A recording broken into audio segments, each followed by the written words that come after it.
ആരതി, ഞാൻ ഓൺകോളജിസ്റ്റ് ആണ്. ഇന്ന് ഓൺകോളജി ഒപിയിൽ നമ്മൾ റുട്ടീനായിട്ട് കാണുന്ന കുറച്ച് കോമൺ മിസ്അണ്ടർസ്റ്റാൻഡിങ്സിനെ പറ്റിയിട്ട് ക്ലിയർ ആക്കി തരാം.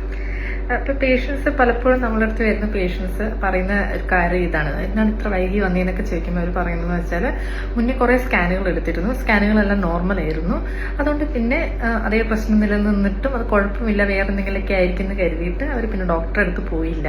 പിന്നെ ഇപ്പൊ തീരെ സഹിക്കാൻ പറ്റാത്ത ബുദ്ധിമുട്ടായതുകൊണ്ടാണ് വന്നത്. ആ സമയത്ത് ബയോപ്സി എടുത്ത് നോക്കിയപ്പോഴോ അല്ലെ സ്കാൻ എടുത്ത് നോക്കിയപ്പോൾ അത് ഭയങ്കര അഡ്വാൻസ് സ്റ്റേജിലായിട്ട് കാണുന്നുണ്ട് എന്നുള്ളത്.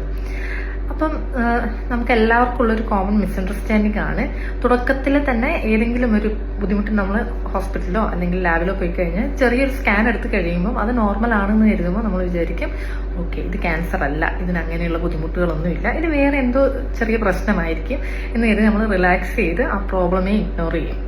പക്ഷെ നമുക്ക് ഈ ഉള്ള പ്രശ്നങ്ങൾ, എന്തെങ്കിലും ഒരു പ്രശ്നം ബുദ്ധിമുട്ട് വന്നിട്ടായിരിക്കും നമ്മൾ സ്കാൻ ചെയ്യാൻ പോയത്. അങ്ങനെയുള്ള സമയത്ത് ആ ബുദ്ധിമുട്ട് സ്കാൻ നോർമൽ ആണെന്നുണ്ടെങ്കിൽ ആ ബുദ്ധിമുട്ട് പെർസിസ്റ്റ് ചെയ്യുന്നതെന്നുണ്ടെങ്കിൽ നമ്മൾ വീണ്ടും റീഇവാലുവേറ്റ് ചെയ്യുക, വേണമെന്നുണ്ടെങ്കിൽ സെക്കൻഡ് ഒപ്പീനിയൻ എടുക്കുക. എന്നിട്ടും ബുദ്ധിമുട്ടുകൾ തുടരുകയാണ്, സ്കാൻ നോർമൽ ആണ് പക്ഷെ ബുദ്ധിമുട്ടുകൾ തുടരുകയാണെന്നുണ്ടെങ്കിൽ ബയോപ്സി എടുക്കണം എന്നുണ്ടെങ്കിൽ അതിനും മടി കാണിക്കാതിരിക്കുക.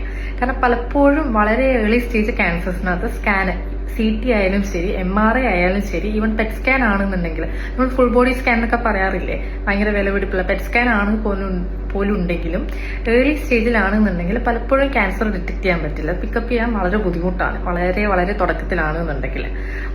പക്ഷെ ബയോപ്സി ആണെന്നുണ്ടെങ്കിൽ നമ്മൾ ടിഷ്യൂ എടുത്ത്, ഇപ്പൊ സർജിക്കൽ പ്രൊസീജിയറിലൂടെ ആണെന്നുണ്ടെങ്കിൽ ആ ടിഷ്യൂ എടുത്ത് കൺഫേം ചെയ്ത് കഴിഞ്ഞാൽ നമുക്കൊരു തീരുമാനമാവും.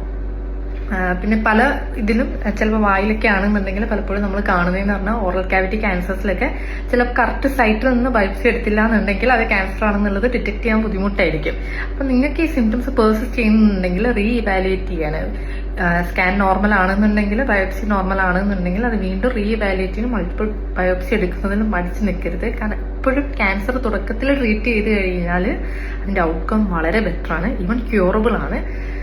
സോ ഒരു ചെറിയ സ്കാൻ തുടക്കത്തിലെടുത്തത് നോർമൽ ആണെന്ന് വെച്ചിട്ട് ആരും സിംറ്റംസ് ഇഗ്നോർ ചെയ്യാൻ പാടില്ല. ഓക്കെ.